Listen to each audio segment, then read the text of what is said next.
All right, using the information from our last quest, we're going to do Chem Quest 13, Electron Configurations. Energy of sublevels. So each sublevel has a different amount of energy.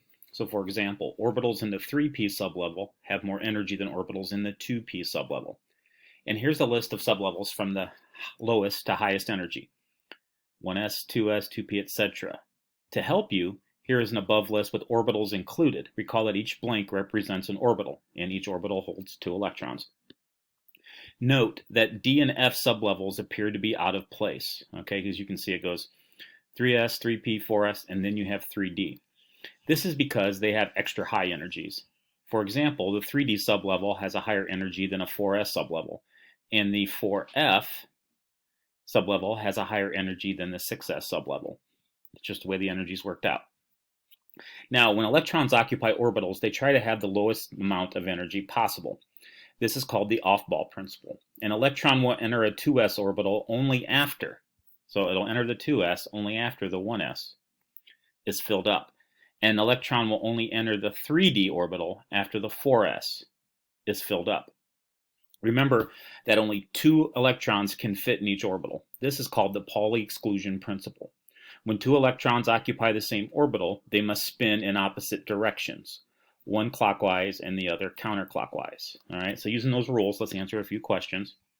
How many electrons would an atom need to have before it can begin filling the 3s sublevel? Well, 3s is here, so you got to fill 1s, 2s, and 2p. Each orbital holds 2 electrons, so I go 2, 4, 6, 8, 10. So before you can fill the 3s, you got to have 10 electrons. What is the first element that has enough to use to fill the 3s sublevel? So let's look at a periodic table. 10 electrons. As I work through, neon has 10 electrons. So the one after neon with 11 electrons would be sodium. So your answer to fill the 3s would be sodium, or Na. How many electrons would an atom need to have before it can fill in the 3d? So 3d is here. So I got to fill all of these. So again, I count them up. 2, 4, 6, 8, 10, 12, 14, 16, 18, 20. So before I can fill the 3d, I have to have 20 electrons. And then what is the first element that has enough electrons to begin placing electrons in the 3d? So after I look and I see, okay, those 20 is calcium, and the 3d would be scandium, Sc. So the first element that has enough electrons, scandium, Sc.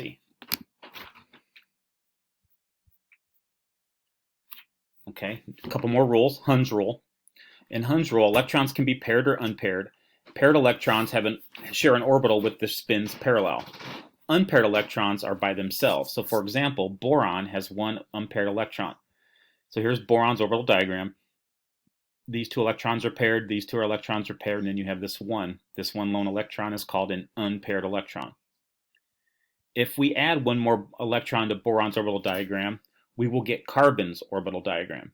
One important question is, where does the electron go? The electron has a choice between 2 places. It could be choice A, where it goes by itself, or choice B, where it pairs up. And there's a rule for this, and Hund's rule tells us which of the above choices is correct.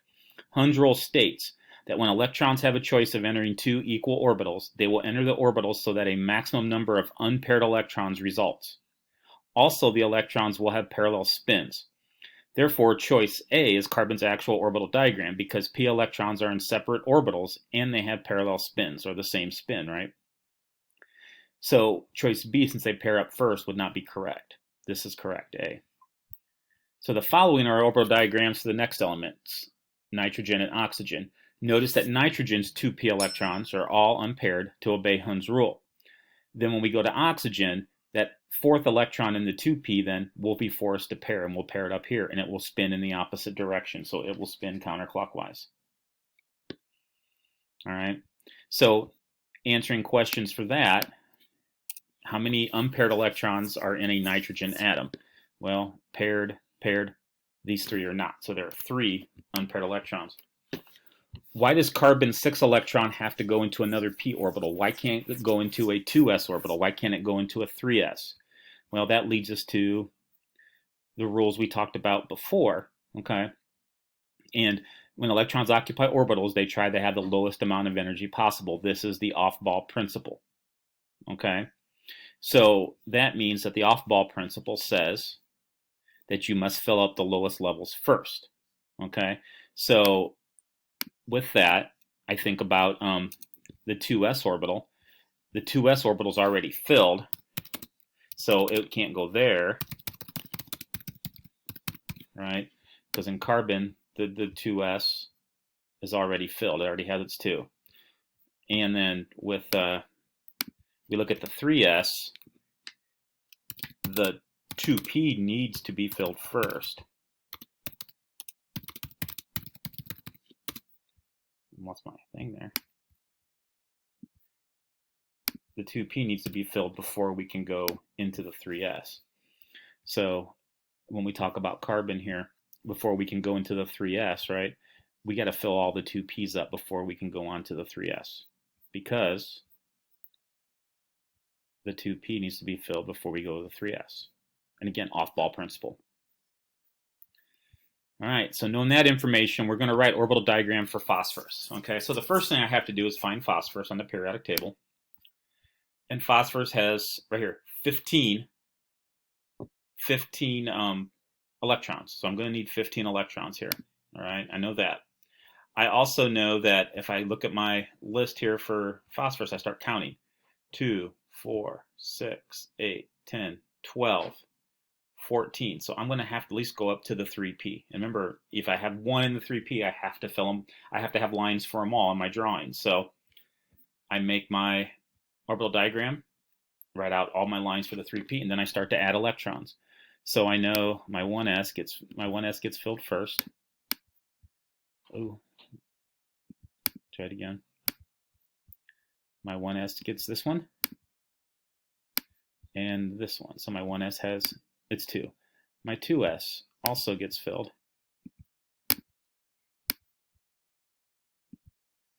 Now my 2p gets filled, but remember, I got to follow Hund's rule. So 1, 2, 3, and then I fill them up. And after I fill them up, I'm going to do a quick count to make sure I'm not going over my number of electrons. So I have 2, 4, 6, 8, 10, and I know phosphorus has 15. So I can still keep going.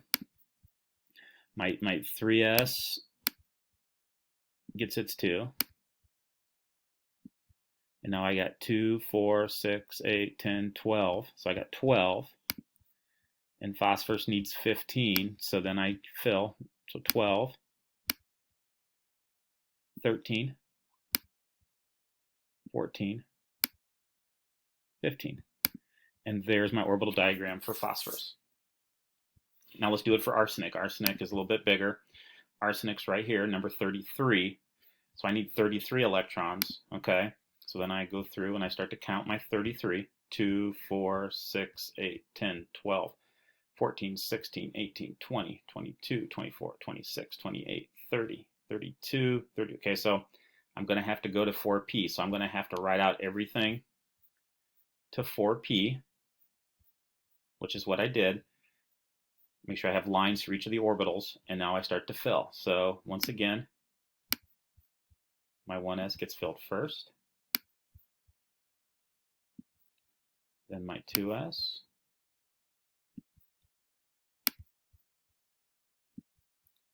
then my 2p, and my 2p, remember I put one in each before I pair them up. So 1, 2, 3, now I pair them up. 1, 2, 3, now I do my 3s. 1,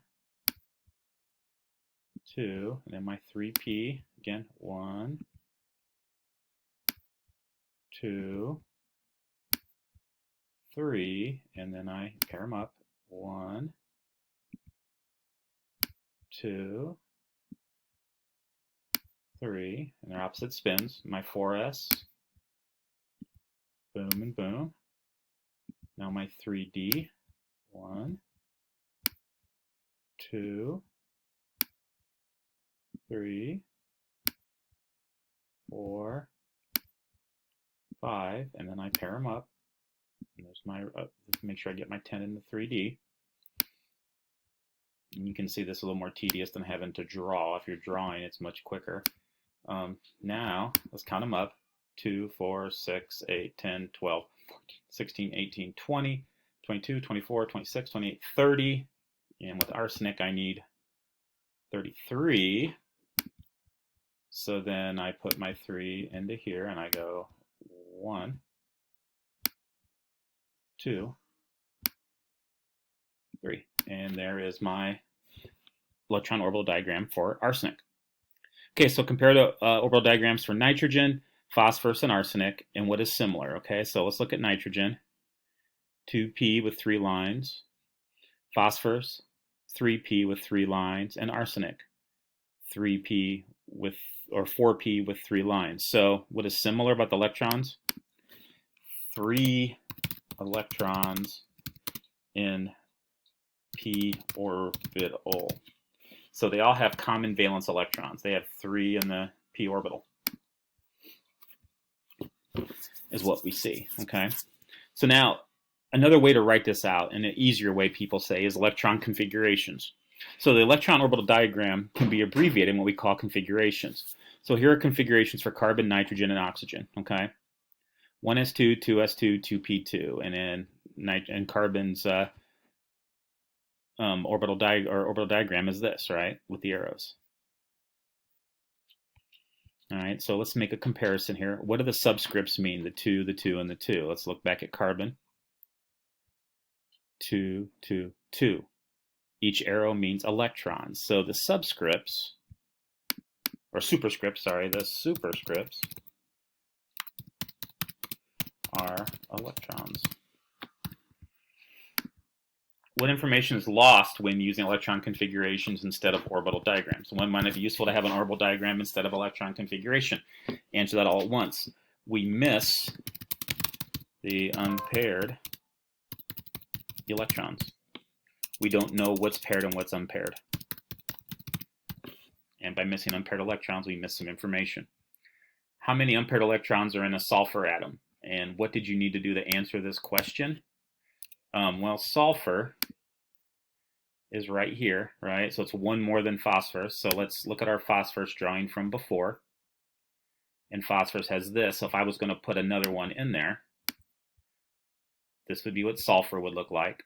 How many unpaired electrons does sulfur have? Well, 2, right? So sulfur would have 2 unpaired electrons. And what do we need? Well, we for sure need an orbital diagram if we want to find unpaired electrons. So the orbital diagram, though, sometimes it seems like it's unwieldy to do. It's something that's necessary. So here's how to write the electron configurations now, and we'll do 11, 12, and 13. I won't do it on the PDF. I will type it instead. But the steps to write electron configuration. So zirconium, atomic number 40. So I find zirconium is right here, right? It's atomic number 40. So I go all the way back up and I see how far I have to go. 40, right? So I go 2, 4, 6, 8, 10, 12, 14, 16, 18, 20, 22, 24, 26, 28, 30, 32, 34, 36, 38, 40. So I gotta go all the way to 4D. Okay. So if I'm putting this together, I'm gonna say, okay, so I got 1s, which has 2 electrons. I got 2s, which has 2 electrons. I got 2p. P's hold 6 electrons. I got 3s, which holds 2 electrons. I got 3p, which holds 6 electrons. Got 4s, which holds 2 electrons. I got 3d, which holds 10 electrons. I got 4p, which holds 6 electrons. So let's quickly look and see where we're at. So knowing I have that, I can add all these numbers up, and I got 4, 10, 12, 18, 20, 30, 36. All right, so I got 36 electrons so far. So I'm at 36 electrons, and I want to get to zirconium, so I want to get to 40, okay? So after, and I look back at my list, after 4p is 5s, so then I go to 5s, 2 electrons, and then I got to go to zirconium, which I said would be, right here, it would be 40, right? So I'm too short. So then I go after 5s is 4d, and I just go 2. And this is the electron configuration for zirconium. And all I did was follow the order, but instead of writing arrows, I just used subscripts to account for the number of electrons. And again, the P's and D's got filled, my S's got filled, but this last one's not filled, so I only count the 2 electrons that I used to get to zirconium, okay? So let's look at another one. And the next problem is argon, atomic number 18. So let's look at 18 here. So I want to go 2, 4, 6, 8, 10, 12, 14, 16, 18. So I'm going to go all the way to 3p, okay? So I'm going to work my way to 3p.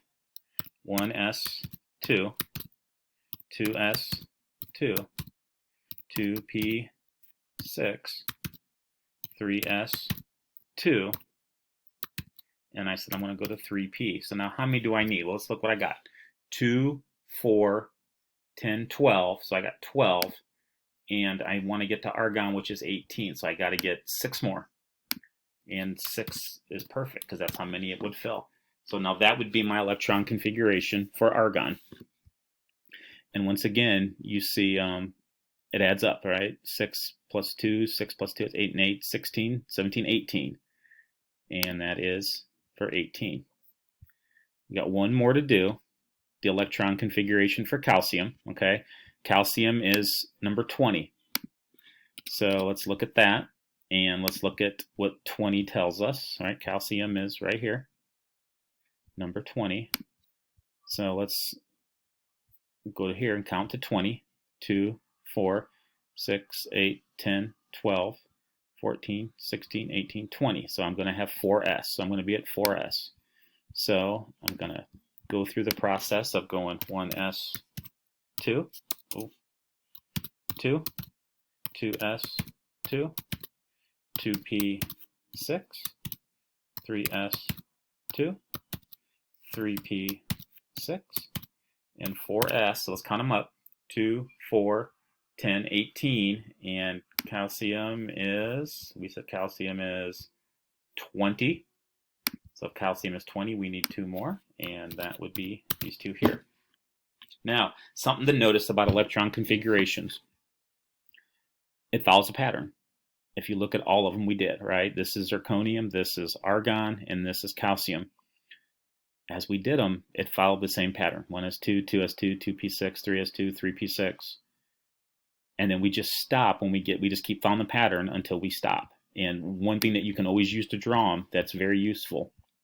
One, the periodic table helps you find the number of electrons, but this is a good way to start learning. And then what'll happen is you do this enough, it'll get ingrained in your memory and you'll be fine, okay? So make sure you know how to draw those electron configurations. Make sure you draw them in here on this paper.